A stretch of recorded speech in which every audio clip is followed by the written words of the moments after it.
What's going on, everybody? Welcome back to Think Outside the BlueBox podcast. I'm Anthony Rivera. Welcome to the podcast. Today, I am joined by a very special guest. He is actually in New York right now, Mr. Asher Laub. He is a professional violinist. He is his accolades just they go off the page. So I'm gonna let him kind of introduce himself, and we'll go right into it. Asher, how are you? I'm pretty good. Thanks for having me. Great to be here. Good. Yeah, absolutely. Absolutely. Why don't you tell the audience a little bit about yourself and how did you get to where you are today? Sure. In a nutshell, I'm an electric violinist, composer, producer, live performer. And I wear a lot of hats. I started at the age of 2 and change on a little margarine box with rubber bands serving as strings. And I started out classical training through a program called Suzuki Method. And it's not something that I gravitated towards too much. To be honest, I didn't really plan on making music a professional kind of thing, but it sort of found me in a sense as I was pursuing other degrees, and it was just paying the bills as I was making my way through college.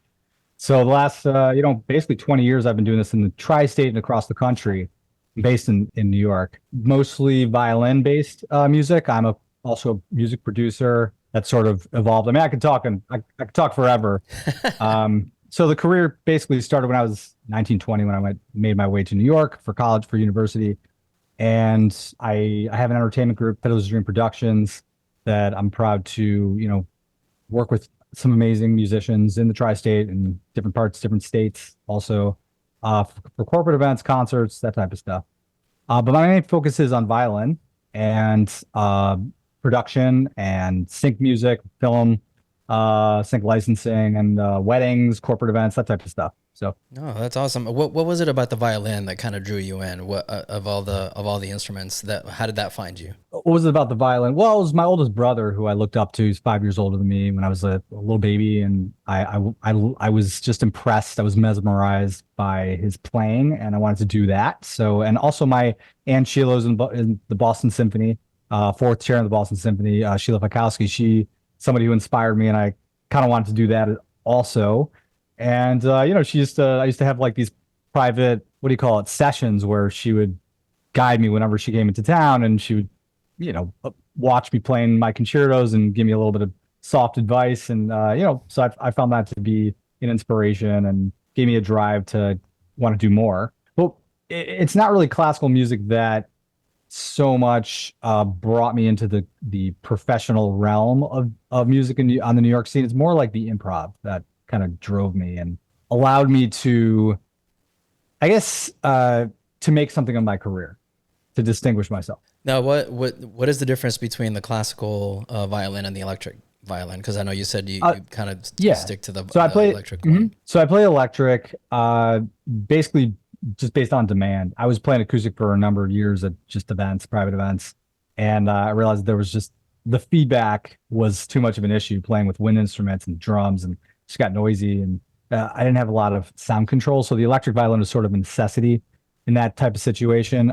You can't, in many cases, depend so much on a sound company unless they're super duper, focused on the band. And sometimes there's 25 pieces on a stage, so they'll just shut you off if you're not if you're feeding back in the least, and they're not going to tell you because they just have too much to deal with. They'll just shut you off. They'll just shut you off because they have to worry about a full production, and it's too much stress for sound engineer, especially if they don't know what they're doing in terms of mixing. So I took it I took charge of my own sound, and now I just sort of tell sound engineers to just do nothing to my sound, and I give them exactly the studio quality tone that they need, where they don't have to cut or mix or put on compression or anything. I just tell them to keep it raw. Nice. So that's with the electric. That's what the electric is going through my pedal. So Gotcha. I haven't showed too many people my pedal, but it's like a whole thing, and it's a whole rig that pretty much creates a studio quality tone, which is not naturally presented on the electric. The electric needs some work before it hits the PA system. It's kind of like the electric guitar, kind of where it has to go through a bit of processing before. Exactly. exactly. It Gotcha. needs processing, and I'm kind of anal retentive when it comes to sound quality because I'm a studio guy. So I need the frequencies to be right. So now it's a passion of mine. So Yeah, no, that's awesome, man. And I was reading through kind of your bio, and it says that you actually performed with the Buffalo Philharmonic at the age yeah, of 13. How did that come about? well, so I started performing, even when I was a little baby, doing the Suzuki method, doing performances with other kids. The Buffalo Philharmonic was my first like significant performance, and that was alongside the GBYO, Greater Buffalo Youth Orchestra. And I'm from Buffalo, so that was like a big deal for me. I didn't really know much about like the touring circuit or Broadway or anything like that. But it wasn't until you know, I was about 2021 that I started playing big performances to that scale. It was sort of like one big shot, and then the rest was just sort of NISMA competitions and GBYO, Greater Buffalo Youth Orchestra performances in front of maybe like 500-600 people. But it wasn't like, but it was me with an orchestra. So that was like that was like this pivotal, momentous occasion for me, the Buffalo Philharmonic. That was something that I never really quite experienced before. So Yeah, especially at the age of 13. That's pretty young to be, you know. yeah, I think at Kleinhand's Music Hall many years ago. I don't know if there's any video footage, but anyway, Yeah, I'd love to play it for the audience here if you can find it. yeah, I wish I could find. I got to ask my mom about that. I don't know if there is. There must be something. I mean, Yeah, like home video um, or something. Yeah. I mean, I have tons of videos of my shows and performances. They're all over YouTube and on different channels.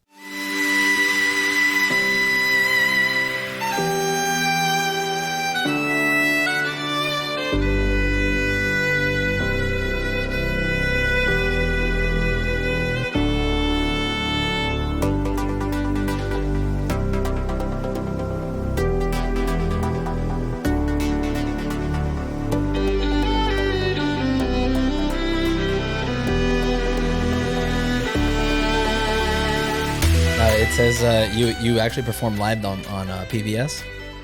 Yeah, a couple times. Up in Peekskill, the show was filmed, and then another time, I'm trying to remember a few years ago, it was also in Westchester and upstate. So that was it was pretty big deal for me at the time, and I hope to have another opportunity like that. I haven't done too many television specials or television events, although I'm working towards my music being in film and that type of stuff. So Yeah, I heard you excited. say you're doing some sync work. Yeah, sync licensing, film licensing. I have a whole sync library on my website under sync, asherlaub.com/sync, and different management. I've been speaking with different management about opportunities for placement of that song I've been working on. I can't divulge too much information in terms of placements that haven't been confirmed and haven't been contracts haven't been signed. Gotcha. Uh, Not even just because of the jinx factor, but I don't want to mess anything up. So, Yeah, but there's a no. lot of stuff in store, and I'm producing a lot of film music right now.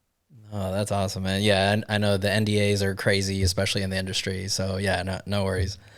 Yeah. Now let's talk a little bit about your history with your health issues. I know that I was reading some struggles that you kind of went through with adrenal deficiency. Yeah, adrenal insufficiency is not fun. Don't recommend it to anybody. It's just in a nutshell. Basically, I don't produce enough cortisol. I didn't have enough energy. I was stuck in bed for months to like a year. I lost my career.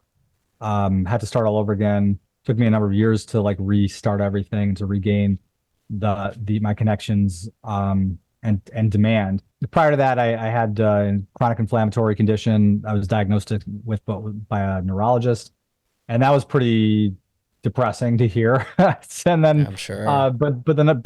the upside, and I mentioned in another interview, I'm probably gonna work on a book at some point.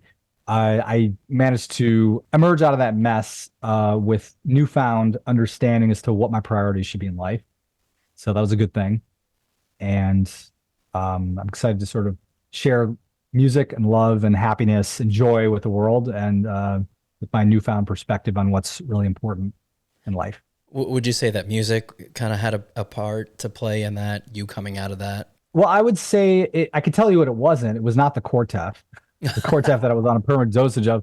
That just sort of like created bruises all over my legs, and it got me standing and walking around. But Didn't fix things. It was like a temporary band-aid. The music, the sad thing was I wasn't able to even focus too much on music when I was in that state because I just didn't have the energy. I mean, I was just I was non-functional. I was practically a vegetable. It was scary. It was scary because all I wanted to do was just get up and be able to feed myself and eat, and I just wasn't able to do it. I was just in this wheelchair.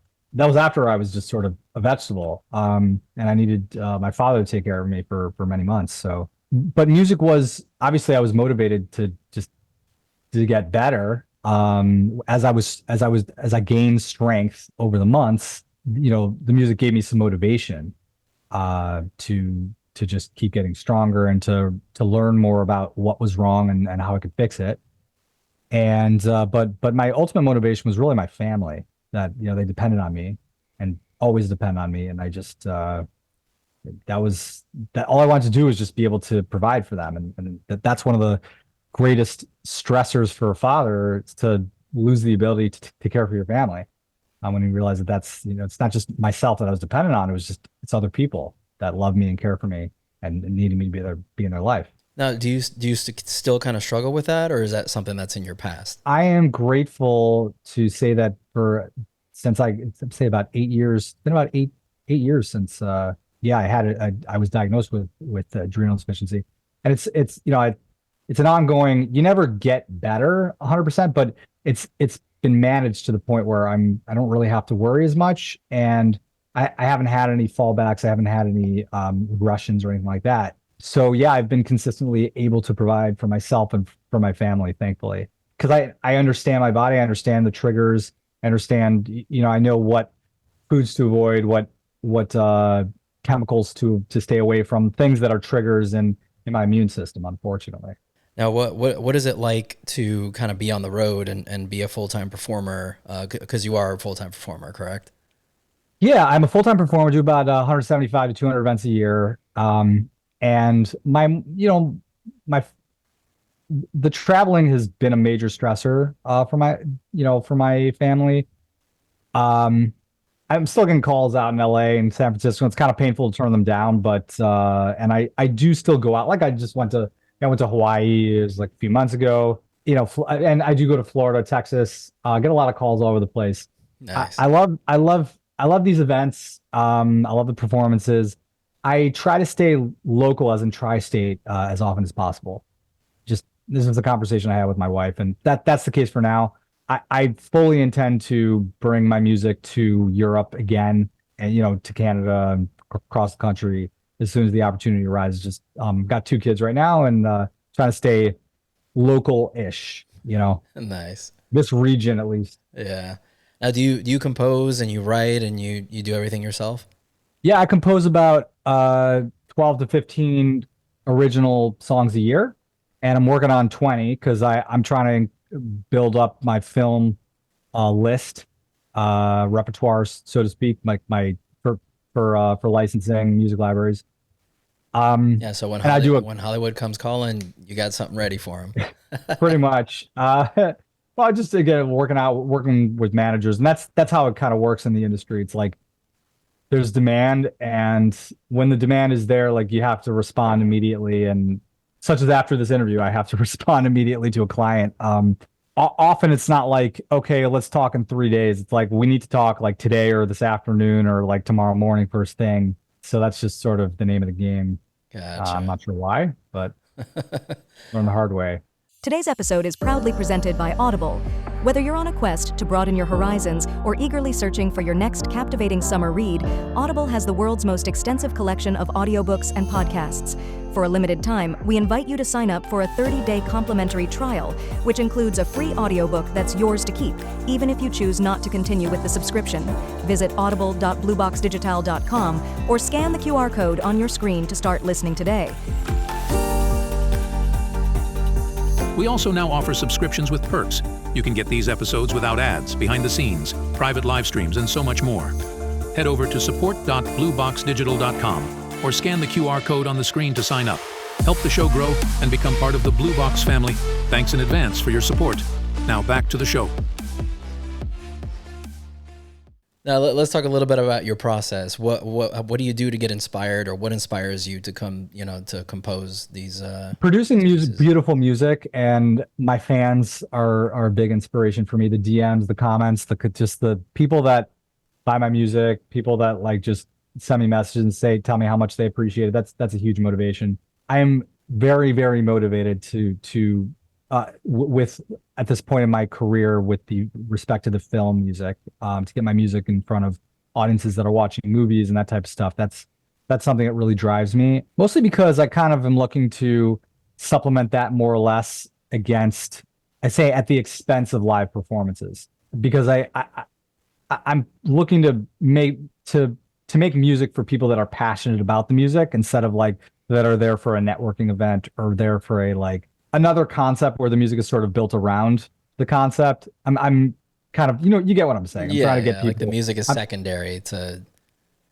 Yeah, the music's really about the passion. It's about the listener, really. It's like I want the listener to connect with my messages and with my music more than it being a vibe or a.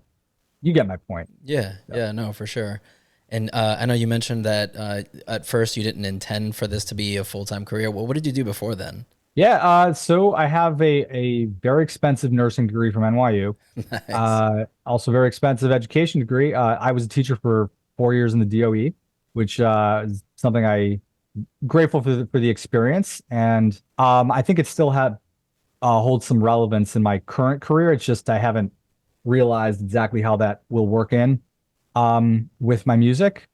So I do have some ideas around that, and maybe doing some events for the kids or something like that. I don't know, but I do miss teaching to a certain extent. So yeah, that's my background: biology, science, and obviously music has been a mainstay for me since the beginning. So then, how did that transition kind of work from being a science teacher to being, a full-time violinist? It was more or less a financial decision, because it was just sort of already there and got lots of bills to pay, and it seemed like the pros outweighed the cons with respect to just sort of. I made some. I guess I just had some realizations post being in a wheelchair that to what my priorities should be, and what I found to be important in life, and that's why music has become my struggle as opposed to other careers. What is your most proudest performance? What kind of stands out in your mind as that I mean, was, obviously the big iconic venues, it's hard to ignore those. All right, so I'll just go down like basic list. First things off the top of my head: Madison Square Garden, Carnegie Hall, Lincoln Center, being on PBS a couple times, just some festivals that I've played. Those have been just a hell of a lot of fun. I would say that, yeah, I really loved this Dreaming Awake commercial that I did for Lucida Surfaces, a Home Depot company. And it was, that's actually on you can see it on my YouTube channel if you want to check it out. Just Google that, Dreaming Awake, Lucida Surfaces.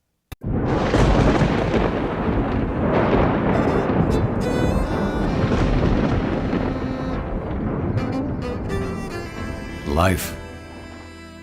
It's not always easy to get your act together, to embrace the moment and catch the song. That was one of the coolest productions I've done, and I hope to do something like that again. But if you do, it was like all green. It was like green screen, but it was in this massive green screen room, like this huge warehouse music video space. And I just, in terms of like, it wasn't like a meaningful production, but it was just an exciting music video deal for me. It was like this $70,000 production that was like built around my music and my dancing and that type of thing. And I never really had an experience quite like that at the commercial level. So that's something I really, I don't know. I hope I can do it again. Oh, that's cool. You mentioned dancing. You dance too? Yeah, I do like a dancing choreography. Like a Lindsey Sterling type of performance? Yeah, and people call, like, I was supposed to do something at the Rainbow Room this past week, and I just like doubled my prices because I just said, like, I can't do it unless I have my 4 dancers around me. I'm not interested in being like the only person in that setting, because when I started to do that, I found that various private events that I was booked to do, they sort of expected me to do that, and it kind of annoyed me. So now I just tell clients, if you want me to do this unique dancing violinist show, I need 4 dancers with me. It's just like my rule. Now that you've done both, what would you say is your favorite thing to do? Like live performances in front of, hundreds or thousands of people, or something a little bit more quote unquote private when in front of a green screen and just the camera crew kind of thing? The camera crew, that was a lot of fun. I gotta say, Lucy, I can't weigh one against the other. I love the variety. I love just doing both, and I love just the rich experience of. I'm very much into film, and so it's cool to talk to another videographer, expert in the film industry. So I also think of things from the vantage point of films and special effects and that type of stuff. So I love doing that, and I love the concerts, small and large, thousands of people or a few hundred. It's the variety that I really enjoy, and it's really just the umbrella, I guess, experience for me is just the music and people being passionate about the music. Yeah, I've always heard the saying, variety is the spice of life, because if you're doing the same thing over and over and over again, you kind of get bored. And that's kind of why I do what I do, the videography business, is because every single day is completely different, whether I'm interviewing someone or whether I'm, shooting a wedding at a venue that I've never done, or shooting a commercial for a company that I've never heard of. It's always an adventure. Would you say that's kind of like what? Yeah, I mean, you and I can obviously we relate in many respects, and it's cool to hear that from you, because I think a lot of people think like we do. I think that depression emerges when you're kind of doing the same crap every day, and it's like, people need variety. That being said, I can't say that this is the case across the board, because a lot of other folks like repetition and like feel the comfort of the daily routine. And there's some element of comfort that I can associate with, that I can identify with in terms of the routine. I like the routine of coming to my studio here and producing music, but the variety aspect is in producing different music every day or every week.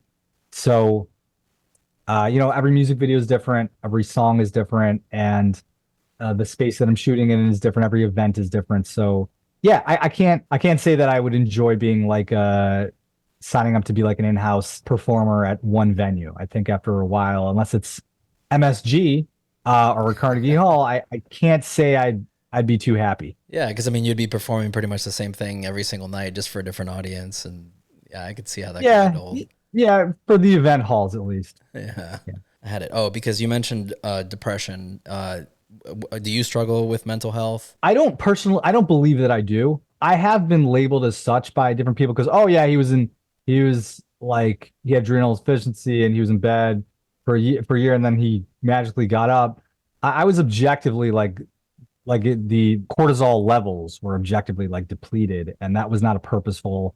You could say it was idiopathic, because I was involved with integrative medicine, and that could have been an error on the part of nutritional imbalance, whatever it was completely unintentional. I've always seen myself as a pretty stable, emotionally stable person, and that's one of the things that, interestingly enough, I mean, I don't mean to get too much into my private life, but that's one of the things that attracted my wife to me, in that I'm not prone to anxiety, depression types ups and downs. But I do see, but it's interesting that you bring that up, because people have labeled me as like, okay, well, because of his past situation, he must be like a manic depressive of some sort. But that's not the case with me.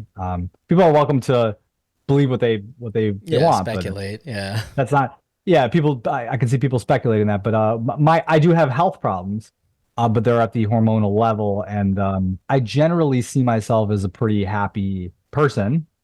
I can't say I'm a stable genius like Donald Trump, but I'm a pretty happy person in general. Yeah, I hope that answers your question. Yeah, no, that's great. I am a pretty open book with respect to like my health, and I think it's important because I like to share my story with other people. Yeah, no, that's great. And I would assume that just traveling in general and being away from your family for, weeks at a time, sometimes that can kind of affect your mental health a little bit. Yeah, it does affect a lot of people's mental health, but I'm not so much in that situation. I'm not like on a tour bus or a tour van driving from city to city so much. That wouldn't work so much for my marriage. Gotcha. Currently, I'm flown out for 2 events at a time or 1 event at a time. I fly back and I'm staying at hotels. I'm not like doing these days, I'm not really doing the hippie van The tour, type yeah. experience. Just Yeah. touring the country for weeks at a time. Gotcha. But I have a lot of friends it's really taken a toll on their health, like in a serious way. Yeah, Um, I'm sure. it's rough. Now let's talk about your music for a little bit. What's your favorite song that you've kind of put together? That I produced. Yeah. Redemption pretty much kicks ass, I gotta say. It's Yeah.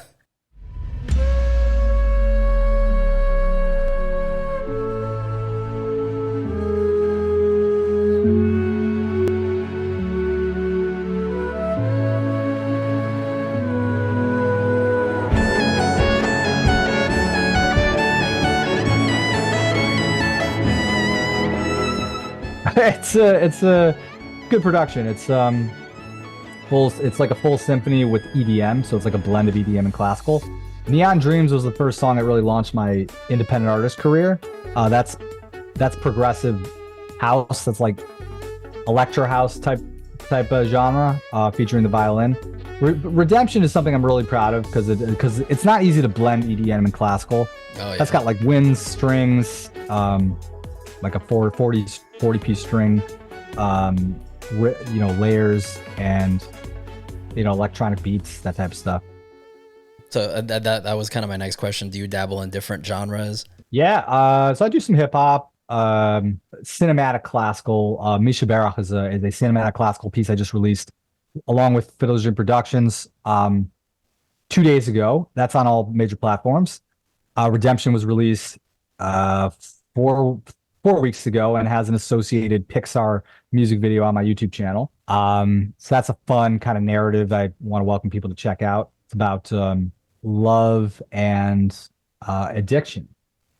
So yeah, but to answer your question more directly, yeah, hip hop, classical, EDM, cinematic.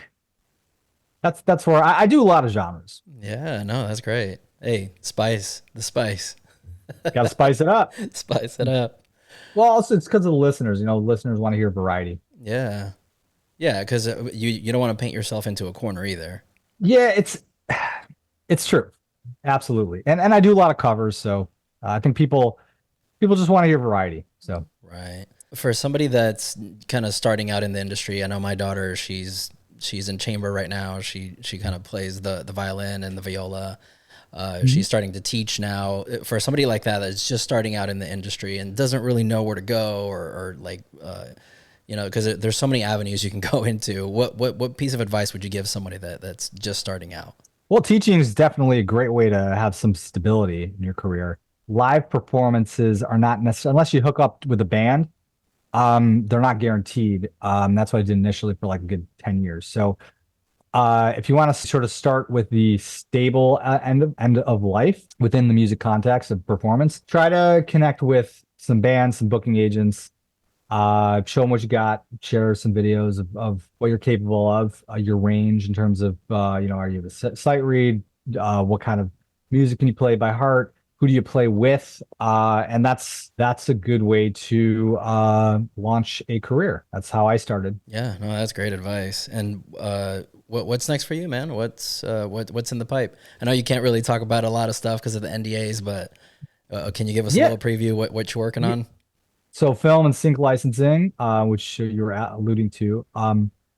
More productions, about 20 productions per year I'm aiming for. Corporate events, I do a lot of corporate events for fundraisers and Near and Far, for instance. They're a very awesome organization that I team up with organizations that make a difference in the world, that fundraise for the sick, the people, the needy, whatever. They do things that make a difference. I am pumping out the music videos monthly. I am trying to build my fan base and as best as I can, which is a heck of a lot of work, let me tell you. And working on honing and crafting my production skills so that I can team up with a variety of collaborators, from percussionists to saxophonists to DJs to other string players, singers. So yeah, there's a lot down the pike. Do you use AI to kind of compose? Yeah. So sometimes things get really expensive when it comes to just doing single releases all the time. So sometimes I will, I'll work on some AI artwork and generate that because I got to try to budget things. So I'll use stuff like Midjourney and Canva and those types of platforms Just use that it are as very a helpful. tool. That's what I tell people. Use it as a tool. Use it as a superpower. Don't be afraid of it. Don't shy away from it. How do you feel about the copyright situation that's happening right now with AI generated music? Yeah, it's rough. It's rough and it's scary from the vantage point of somebody who's invested blood, sweat, and tears in music. And I don't think the music industry is going to tolerate it. But I think that a lot of these companies, like the stock platforms, are going to take advantage of it as much as they can. And if they can call me off the hook, till they're blue in the face, and I will never work with any of the like Pond or any of those stock companies because they're going to take my music and they're going to try to simulate it. So that's another thing. I think that the people at the top, in terms of film producers, I don't know if AI is ever going to necessarily be able to replicate the nuances or the bespokeness of like fitting the actual specific scenes within their rendered music. It's possible, but I think it's going to be a while till that happens. So I'm going to keep trudging along and working on my craft and hoping that knock on wood, the music industry won't completely implode in the next 10 years. I don't think it's that black and white, honestly. I think there's a gray area in there that we're kind of a little bit blinded to because it's so new, man. It's stuff that we've never seen before, and it's a little scary. But I like the fact that YouTube is actually embracing AI, and other artists are embracing it in the sense that they're giving YouTube permission to use their music and their voices and things for people to generate their own music. And obviously they're compensating them. So there has to be some sort of compensation model for the artist. Yeah. But what's your kind of thoughts on that? So I have no problem. Well, so first of all, I just bashed stock, but I've used stock myself, and I do see a value in stock. However, what I'm referring to is like I'm part of some sync licensing forums and communities where generating if I produce a unique type of genre, I don't want the stock companies taking that genre and being able to create many different new forms from that genre that take my job away and take away like the pleasure of being able to make that stuff. But to a certain extent, within the context of film where where they want to use stock, that is, I could see that that's very useful. So I think that there is a lot of nuance, there's a lot of complicated elements. I think that as long as people's jobs are being maintained and people aren't being we don't just have a world of robots. And if we're like that, I'm cool with that. But if we're going to have a world of robots, then everybody needs to be paid a minimum livable wage. So nobody has to stress out about that.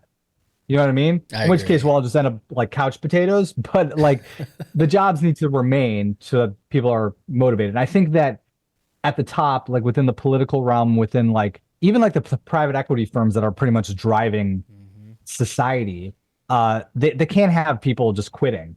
They can't replace. People need to be motivated to get up in the morning and do something that they're passionate about. Otherwise, what's the point? So that I'm hoping that there's good judgment at the top, so that us little people can continue to thrive and practice our passion. Oh, that's great. And where can people find your stuff? AsherLaub.com, ASHERLAUB. Original music is all on all major streaming platforms, Spotify, iTunes, Deezer, you name it. Music videos are on YouTube and other platforms. And all my shenanigans are on Instagram, Facebook, TikTok, and so forth. Well, thank you so much for being on the show, Asher. You're an inspiration to me and my daughter and everybody else that, it's kind of going down the path that you're going down. And I wish you, nothing but the best. And I look forward to hearing your pieces one day on a movie or a TV show. Oh, that's so nice of you. And thanks again for having me. It's been a pleasure. Absolutely. Thanks again.